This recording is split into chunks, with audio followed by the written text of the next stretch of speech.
بلس بوبو دقكم تقرنيا مهارو تداليو دو سلام أفكرتي بلس بوبو أنا سيرونا رقي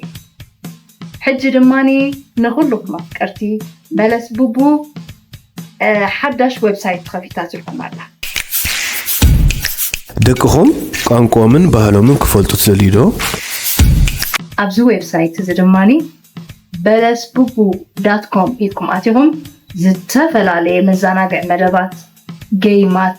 ብዙሕ ቪድዮታት ትረኽቡ ስለትኽእሉ ኣብዚ ቻነል ዝኣትኹም ክትወከሱና بلس بوبو ኣብቲ ልዕሊ 5 ዓመት ክንገብሮ ፀናሕና ልዕሊ 73 ሚልዮን ቪውስ ዘለዎ ቪድዮታትና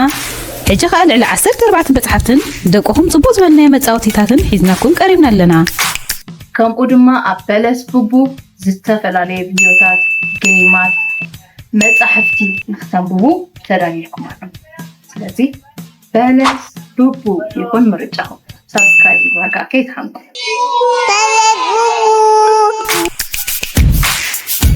ነተን መፅሓፍቲ ክትሪእዎን ምስ ትደልዩ ኣብዚ ናይ ሳምፕል ክትረኽብዎን ትኽእሉ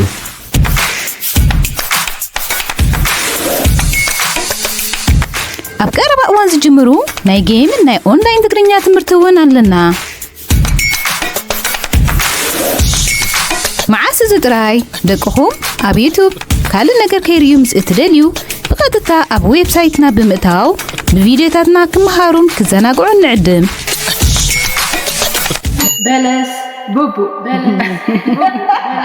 ነዚ ኩሉ ንምርካብ ናብ ዌብሳይትና www.belesbubu.com ብምባል እተው ንዝያዳ ሓበሬታ በዚ ዝስዕብ ቁፅሪ ቴሌፎናት ደውሉልና